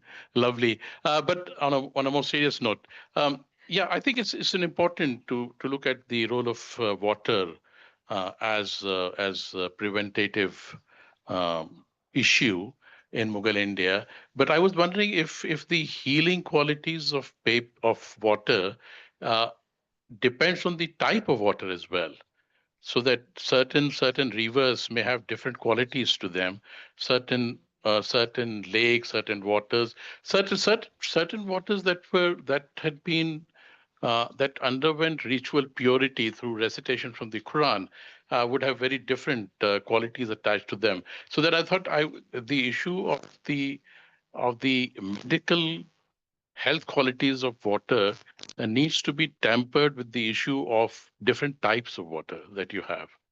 Um, this was a very fascinating presentation, and I was very struck by your discussion on mental health. But I was wondering, how is lunacy defined in your period of study? And is it any different from the modern understanding of madness? Because lunacy is not just a biological thing, it's also a cultural entity. And I was wondering what kind of a social or cultural baggage comes with the concept of lunacy in your period of study. I was actually very unsure if harkat-e nafsani is what how you describe lunacy would translate into lunacy, would translate into mental illness. I thought it would be about disciplining the senses more than about uh, about uh, It's mental just a instability. it's not instability. It's just mental and emotional state. Yeah, but I So we still are think not. harkat-e nafsani would have a thrust towards the cultivation of a disciplined self more than Yeah. about these issues of mental stability. Perhaps I could be wrong. So I just wanted you to intervene on this. Sadiq had a very fascinating presentation. I just enjoyed the text, and I think she's raised a very important question there. But I also think that nobody in the South Asian world actually ever tried to translate Ibn Sina. So in the process of translation, there were huge transformations taking place, huge forms of new conversations with the indigenous practices of medicine that were brought into play as well. Thank you.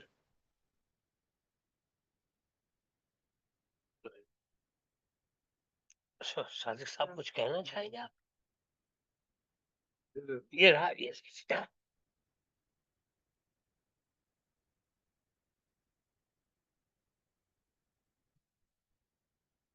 So your question was if he added some new information or just collected from his consulted sources. So basically he collected information from all the sources, but at some places he added new drugs, and he particularly mentioned that these drugs are only found in India. And at some places he also given us the substitute. If you don't find that, you can use this. And many places his work is based on hearsays, but and sometimes he does not believe in hearsay, so he personally observed things. And although it is very interesting question that he incorporated, if he incorporated Indian knowledge. So although he consulted the Charak Samhita, but he did not talk about the medicine that were mentioned in Charak Samhita regarding healthy aging or healthy living, जैसे कि Brahmi, Silaji, Satavari, Mundi, he did not mention of it. Yes.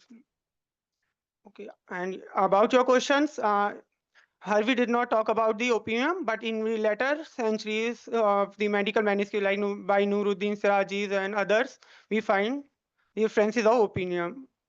Opium, sorry. This is not a question, but only the suggestion that the book on you have narrated, the name is not Ain-al Hayat. Translation is Ain-ul Hayat. Ain-ul Hayat. Yes, sir. Aina means mirror. Ain means the source. Yes, that's source. The Yes, source sir. of Ain-ul Hayat. The source of health. The source of health. That is from the Ain. And Yes, the sir. second thing is that you have narrated about the Asbabi Sitta Zaruriya. Yes. So the first thing that is known as Hawai Muhit Yes, sir. or Hawa or Makan. The Yeah. right thing, the right word is that not climate. The Yeah. right word is abode or habitat. About Okay, it. sir. And I am very thankful to you, Rizvi sir, that you have enlightened by first-hand knowledge of your observation based on Fatehpur Sikri. I second your observation because I have also visited there.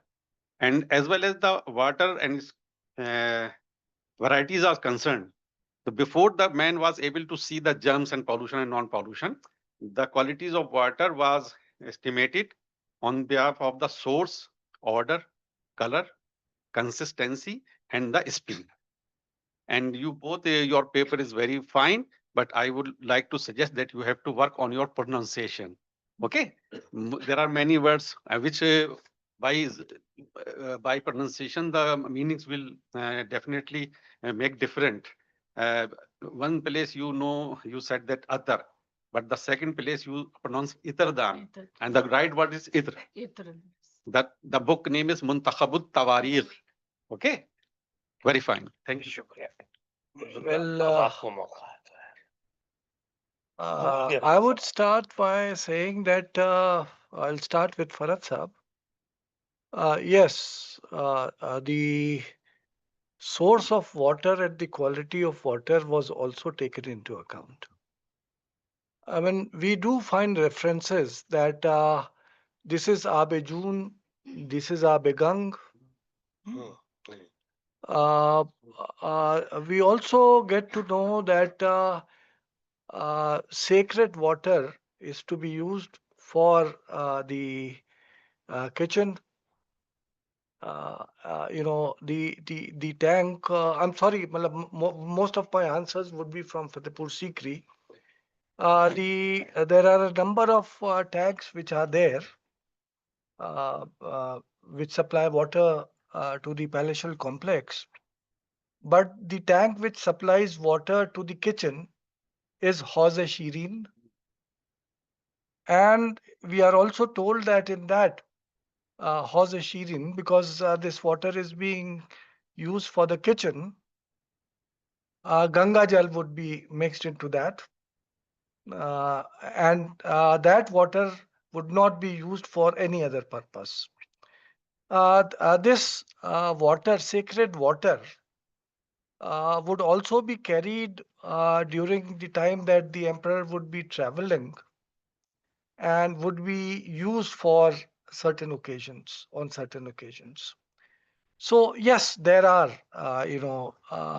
references, not many, or perhaps we did not pay attention to them, but there are references that the quality of water. Number one. Number two, it is also defined whether the water is salty or non-salty. Is it sweet water or is it khari, hard water? And special mention is made that in case that khari water is coming out, that is the place where indigo is to be cultivated, used for indigo, not for drinking. So much so that at Fatehpur Sikri there are a number of wells, sir, very near to each other. One khari, one sweet. So the water of the well, which is khari, is being sent to the hammam. The sweet water is being used for those tanks which would be used for drinking purposes. So, well, my work is on middle classes. It's only in the case of Fatehpur Sikri that I entered into this field, and there I find such references. The hammam basically was a male domain. So the public baths are male domains.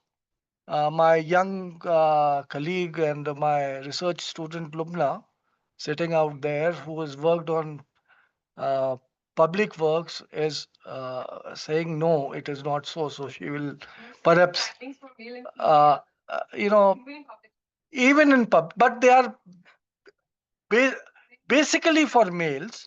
But there are certain times, Exceptions. in some of these baths where females are also included, not in all. But these hammams are not only public hammams, they are there in private houses as well. Not only in the houses of the nobles, but also in the houses which belong to the merchants. Hmm. So even there, the hammams were there, and market. The location of the hammam, which was related to a residential structure, the location was such where residents of both Zanan Khana and Mardan Khana could enter into it. So perhaps Middle way. they were being used by both, and there were certain hammams which also catered to public hammams, which catered to the women, but basically it was a male concern. I forgot your general question. Uh, I would say that, as Farah Saab also spoke about it, there are certain canonical works which are being reproduced again and again through their sharh or through a retranslation.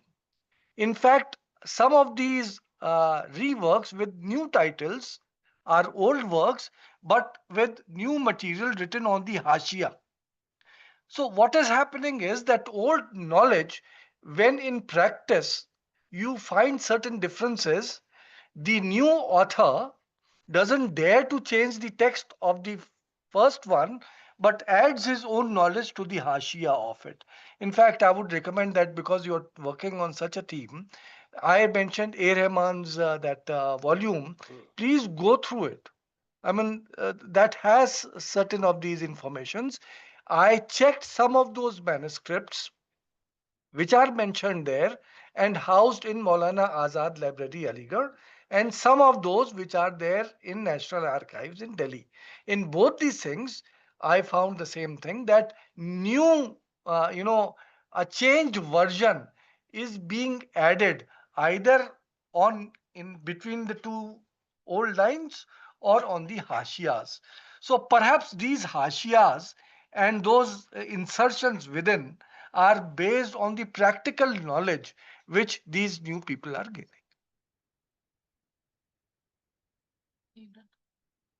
So with regard to the indigenous knowledge or the local knowledge systems that you were referring to, that what do we mean by that? So basically we were talking about the system of Ayurveda and also the folk systems of knowledge like the spiritual mantras. So indigenous and Persian, indigenous vis-a-vis Persian. So, and also we focused more on the folk traditions of knowledge like mantras, duas, tabiz, sadka, and probably just to add to what Professor Rezavi said, I think that tacit sources of knowledge that you were talking about. So maybe, one could also consider these kinds of folk traditions of knowledge to be the tacit traditions of knowledge. Because, say for instance, giving of charity or giving of satka and all that, these were carried from generation to generation. So it was a trend. So for instance, in the Mughal court, it was a trend that if it was the birthday of an emperor, so he would be, weighed in gold and silver, and then that thing used to be distributed among, the alms used to be distributed among the poor. And one very significant fact about that was also those people would pray for the well-being and health of the emperor, right? So maybe, because then apart from that folk traditions of knowledge, we just have the textual tradition, whether it is the taskiras, whether it is the tariq literature. Just folk and Ayurveda and Unani then is a problematic division for a really important period because the prophetic medicine is equally part of the Divya system, right? Yeah. So you're not. So that's why we don't use the word, we've not used the word folk in our paper. We've instead used the local or the indigenous knowledge systems. So it's like that. My reading, in fact, shows that apart from Ayurvedic traditions, there were certain local traditions, what they were known as, I don't know, but there were certain practices which were localized and which were very different from Tibbe Unani and Ayurvedic. Bilkul. And they were also being practiced, and the general populace was also resorting to that. Just if you give me 1 minute, I'll just like to add that as far as hospitals are concerned, there were not only hospitals which were established by merchants or state and this and that, but there were also, bazaar clinics. For example, Manuchi himself. Now, he is a totally illiterate man, a vagabond who knows nothing, who suddenly lands in India, and then when he comes to the Mughal Empire, a Gora person is taken to be a doctor, and he's allowed to enter into the houses of the nobles. And he writes very well that over time he started learning what to do, and he started improvising. But after 10, 15 years at Lahore, he says that he opened his clinic in the bazaar. Now, what was there in his clinic, we do not know. But fortunately for us, from the period of Shah Jahan, we have a Mughal miniature, a a painting which is not part of any manuscript at the moment. It had been torn away from somewhere. It is now just a simple standalone painting, where there is a market scene with shops of cloth merchants and hawkers and blah blah. And there in the middle, just below a tree, there is a platform, and on the platform there's this Hakim with his assistant, a young lad, standing behind him, and on the platform, all type of medicines.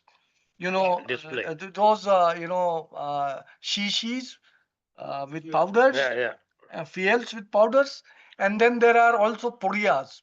But on each of them, a name of the medicine is written. Look at it. Right. And who are the clients? Old burqa clad and chadar, draped women standing before him, and he's distributing medicine to them. Now, this particular painting, there's only one, but it shows how this concept of matab had percolated down to the masses. How, I mean, it's just a local bazaar scene, perhaps a village scene. And in that, there is a physician sitting there and distributing his wares. So I think that it is not only confined to the, whatever information I tried to give in my paper is derived from what I studied on middle classes, not for the elites. Some of the material is from the nobles. Yes. She is more concerned with the nobles. But whatever I tried to present before you was either from the non-noble classes, and some of the material also belongs to classes which represent people like you and me. And bazaar medicine. Bazaar medicine.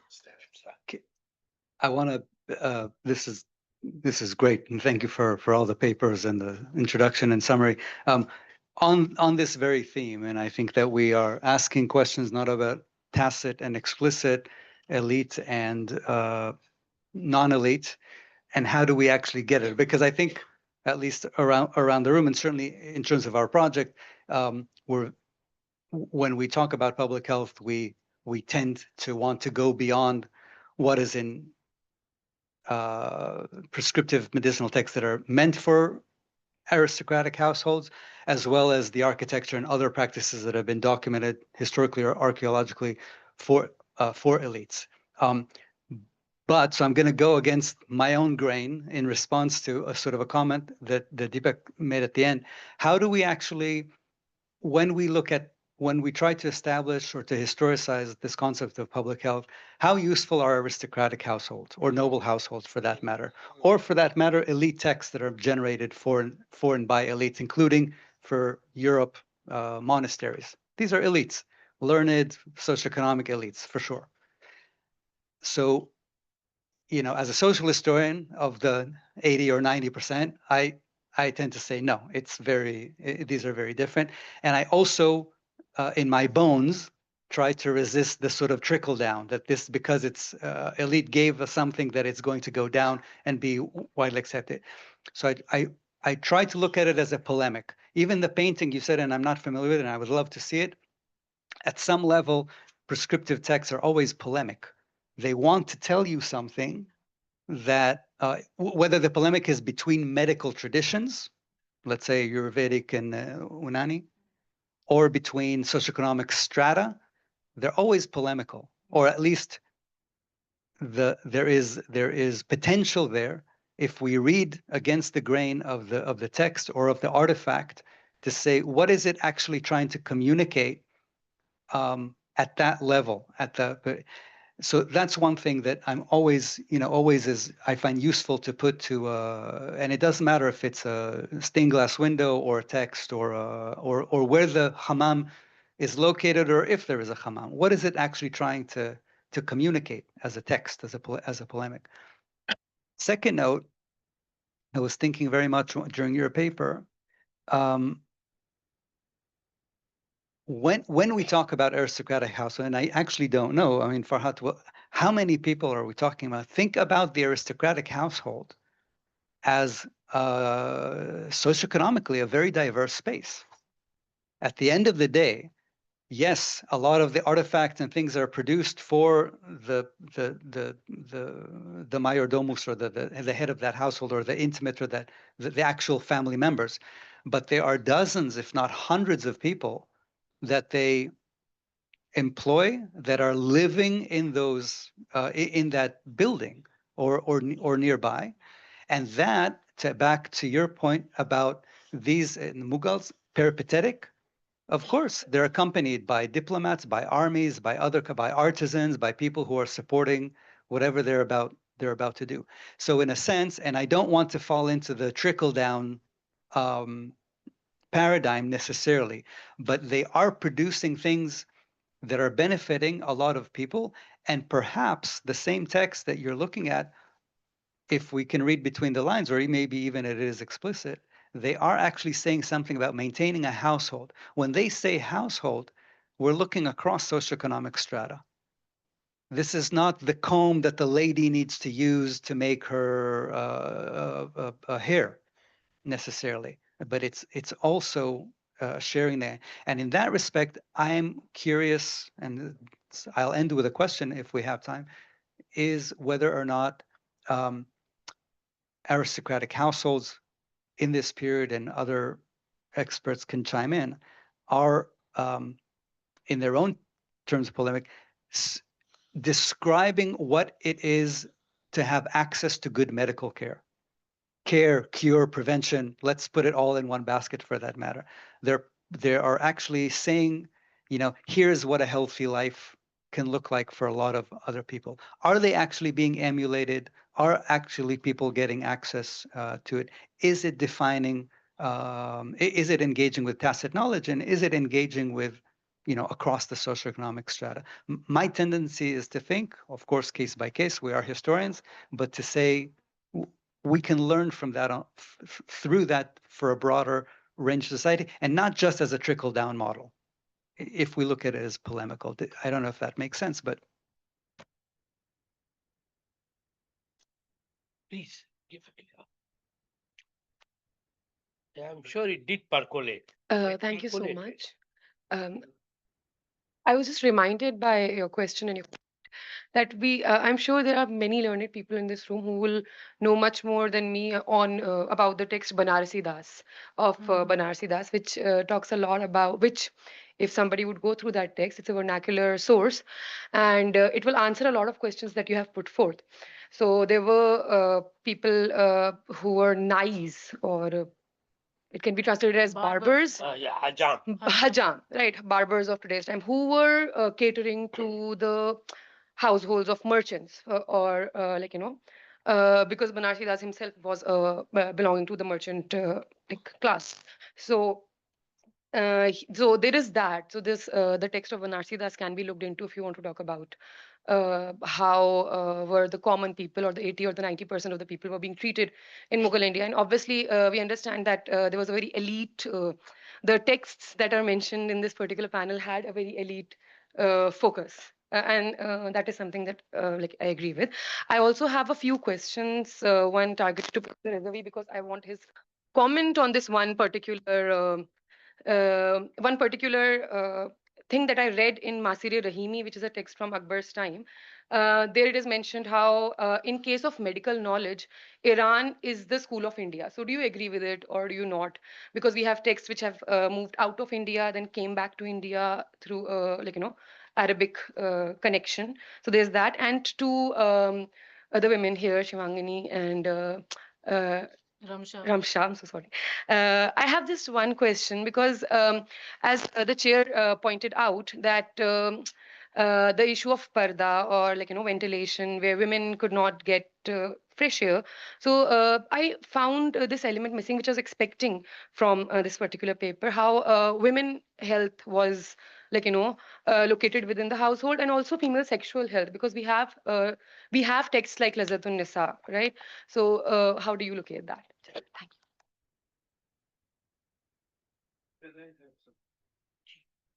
you. Please do. Please, you have 5 more minutes. Now, to my friend, Nadeem, when you speak, you massage that there is some circulation of blood. So that is problem for me reading Bertier.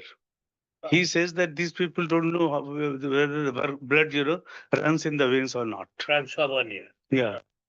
So that is one problem. And the other problem which to know about is this is in addition to Professor Farah's, intervention. And you spoke very clearly on that point. I was expecting that you would say something about Charas, how the Charas, method of drawing water, pollutes the water. And Babar observes about that. He says it's not good for drinking. You know how the rope get mingled with, cow dung, and that goes into the well.